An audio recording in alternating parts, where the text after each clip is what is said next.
गुरु पूर्णिमा 2083 सालमा कहिले परेको छ र पूर्णिमाको व्रत बस्ने विधि के हो? अनि धेरैको गुरु दीक्षा सानैमा लिनुभएको थियो र गुरु मन्त्र बिर्सिनुभयो, गुरुको देहावसान भएको छ। अब के गर्ने? गुरु बिना त यस भवसागर असम्भव छ पार हुनलाई। तर हामीलाई पार हुनु छ, गर्ने के? यी विविध प्रश्नको साथमा म यस भिडियो लिएर आइसकेको छु। मेरो नाम चन्द्रप्रसाद अस्ति। अनन्त पथ युट्युब च्यानलमा हजुरहरू सबैलाई स्वागत छ। नयाँ हुनुहुन्छ भने सब्सक्राइब गरिदिनु होला, लाइक कमेन्ट सेयर गरेर साथ दिनुहोला भन्दै अब अगाडि बढौँ। भिडियो प्रारम्भ गर्नुभन्दा अगाडि तिथि मिथिको बारेमा। मिति 2083 साल श्रावण महिनाको 13 गतेको दिन गुरु पूर्णिमा रहेको छ, जसलाई व्यास जयन्ती पनि भनिन्छ। गुरु परम्परा भगवान नारायण, ब्रह्मा, नारद, वेदव्यास, सुकदेव र सुकजी चलिआएको छ गुरु परम्परा।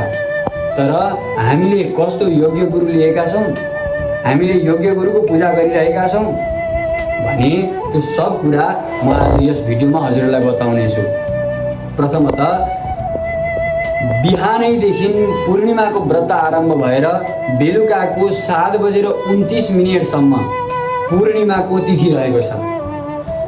हामीले प्रातकालीन सत्रमा भगवान आदिको पूजा गरेर हामीले पूर्णिमाको व्रत बस्नु अघि सूर्यलाई अर्घ दिँदै हामी भगवानसँग प्रार्थना गरेर अब पूर्णिमाको व्रत बस्छु भनेर मनोकामना गर्दै हजुरले पूर्णिमाको व्रतलाई आरम्भ गरेर साँझपख श्वेत पुष्प र अर्घ लिएर, चन्द्रमालाई अर्घ दिएर पूर्णिमाको व्रतलाई समापन गर्न सक्नुहुनेछ।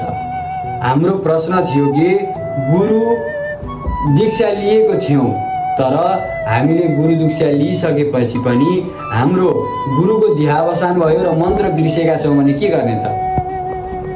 योग्य गुरु जो हुनुहुन्छ त या कि कुनै सामान्य शास्त्रको ज्ञान भएको, भक्ति ज्ञान वैराग्यको चिन्तन नभएका त्यस्ता गुरुको अनुसरण पर्नुभन्दा पहिले यी कुरा ध्यान गर्नुहोस्। गुरुकुल कति वर्ष बस्नुभयो, सेवा कतिको गर्नुहुन्छ र भक्ति ज्ञान वैराग्य तिनै चिजमा लिन हुन सक्नुहुन्छ कि सक्नुहुन्न? सांसारिक मोहमा लिप्त भएका गुरु, यस्ता गुरुहरूलाई गुरु नमान्नुहोला। एउटा धर्मशास्त्रमा अडिग रहेर भक्ति ज्ञान वैराग्यको पालना गर्दै सात्विक राजसिक तामसिक जो सत्वगुणी गुरु हुनुहुन्छ उहाँको आराधना गरेर उहाँबाट गएर हजुरले उहाँसँग गएर दीक्षा लिन सक्नुहुनेछ। अनि पाप लाग्छ कि लाग्दैन त? यदि हजुरहरू छोरा मान्छे हुनुहुन्छ भने बितिसकेका गुरुको तर्पण गर्न नबिर्सिनु होला, र यदि छोरी मान्छेहरू हुनुहुन्छ भने आफ्नो पति योग्य, आफ्नो पति एउटा धर्मशास्त्रमा एउटा भक्तिमा लिन हुनुहुन्छ र उहाँ पनि केही धर्मशास्त्रका कुराहरूमा ज्ञानी हुनुहुन्छ भने चाहिँ उहाँबाट पनि हजुरले दीक्षा लिएर हजुरको त्यो कार्यलाई प्रारम्भ गर्न सक्नुहुनेछ।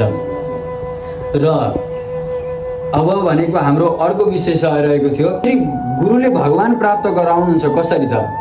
भगवानले पनि गुरु नै पहिले प्रधान मान्नु भएको थियो। भगवान कृष्णचन्द्रले सान्दीवनी गुरुकुलमा गएर ती समिधा उठाएका सुदामाको प्रसङ्ग ती आएको हो। भगवान श्रीरामले पनि वशिष्ठ गुरु अपनाउनु भएको थियो, वशिष्ठ नाम ऋषि गुरु अपनाउनु भएको थियो। त्यही भएर गुरु सबैको हुनुपर्छ। यो पाँच भौतिक देह शरीर आइसकेपछि हामी भगवानको चिन्तन मात्रै गर्दछु, गुरुमा के तत्त्व छ र गुरुको र भगवान सिधै प्राप्त गर्दा भइहाल्छ नि भनेर सोध्छौँ भने त्यो असम्भव छ। जसै गरी घरमा एउटा मिटर बक्स छ र कोठामा एउटा लाइट छ, त्यहाँदेखि कोठासम्म आउने जुन तार हो त्यो भनेको गुरु हो। अध्यात्मको बाटोमा भगवान मिलाउने एउटा मात्रै मार्ग निर्देशक भनेका गुरु हुन्। त्यसैले हामी गुरु चाहिँ अपनाउनु पर्दछ, गुरु एउटा बनाएर राख्नु पर्दछ, आफ्नो गुरु राख्नु पर्दछ। अनि गुरुले दिएको दीक्षा मन्त्र सुनाउँदै हिँड्नु हुँदैन, किनभने शास्त्रमा भनिएका छन् 9वटा चिजलाई गोप्य राख्नु। ती गोप्य राख्ने चिजमध्ये मन्त्र पनि एउटा पर्दछ। मन्त्र मैथुन भेषजम, मन्त्र पनि हामीले गोप्य राख्नु पर्दछ। मन्त्रमा यस्तो शक्ति हुन्छ जसले हामी जपिराख्यौँ भने त्यसबाट तेज प्राप्त हुन्छ, हामीलाई त्यो मन्त्रबाट हामीलाई ऊर्जा प्राप्त हुन्छ। त्यसै भएर गुरु मन्त्र हामीले कसैलाई सुनाउँदै हिँड्नु हुँदैन। त्यही भएर हामीले गुरु पूर्णिमाको दिन पूर्णिमा व्रत अनि अर्को कुरा हजुरले यदि यसपालि पूर्णिमा व्रत प्रारम्भ गर्नुहुँदैछ, पहिलेको साल लिनुभएको थिएन, योभन्दा पूर्व कुनै पनि वर्ष लिनुभएको थिएन, तर यस वर्ष लिने कुरा गर्नुहुँदैछ भने यहाँ केही शास्त्रले निषेध गरेको छ हजुरलाई। यदि गुरु पूर्णिमाको व्रत नयाँ बस्दै हुनुहुन्छ भने यसपालिको गुरु पूर्णिमाको व्रत नबस्नुहोला। बृहस्पति अन्ध भएको हुनाले, केही शास्त्रले रोकेको हुनाले, नयाँ व्रतालुहरूले व्रत बस्न नमिल्ने भएको हुनाले व्रत नबस्नुहोला। र गुरु पूर्णिमाको हजुरहरू सम्पूर्णमा हार्दिक शुभकामना। अन्तिममा राधे राधे।